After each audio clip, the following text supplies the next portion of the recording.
শ্রমিক যারা আছে এরা কোনো মতে নিরাপদ পাচ্ছে না।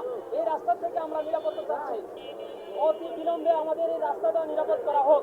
আর এই রাস্তাতে যারা পারাপার হবেন অবশ্যই ডানে বামে দেখে পার হবেন, কারণ এর মাঝখানের যে রাস্তাটা, এই রাস্তা থেকে আমরা লাশ কাঁধে নিয়ে বাড়িতে যাওয়া হচ্ছে। কারো বাবা হারাচ্ছে, কারো মা হারাচ্ছে, কারো বোন হারাচ্ছে।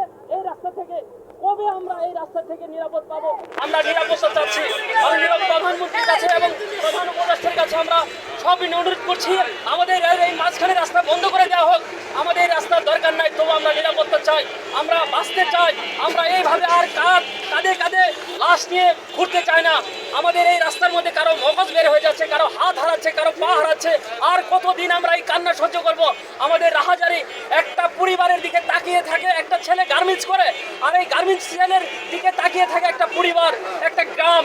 আমরা টাকা পেয়ে টাকা বাড়িতে পাঠাবো, আর এই সময় যখন লাশ হয়ে বাড়িতে যায় তখন মায়ের কান্নার থামানোর মতো কান্না থাকে না। আমরা এই রাস্তা থেকে চাই না ভাই, রাস্তা থেকে নিরাপদ চাই। আমরা আর মরতে রাজি না। আমরা এই রাস্তাতে আমরা যখন এইভাবে পার হতে যাই, আরেক গাড়ি এদিক থেকে আসে, তখনই আমরা লাশ হয়ে যাই। আল্লাহ আমাদের হেফাজত করুক। সবাইকে বলি, যারা ভিডিওটা শেয়ার করবেন বা দেখবেন, এই মাঝখানে রাস্তা যখন গাড়ি চালাবেন সাবধানে চালাবেন।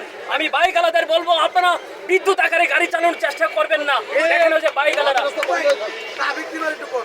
আর এই নিরাপত্তা, এই রাস্তার নিরাপত্তার জন্য ট্রাফিক নিয়োগ করা হোক অবিলম্বে। আর সেনাবাহিনী, পুলিশ বাহিনী যারা আছেন, এই রাস্তা নিয়ে আপনারা যেখানে কথা বললে কাজ হবে সেখানে কথা বলবেন।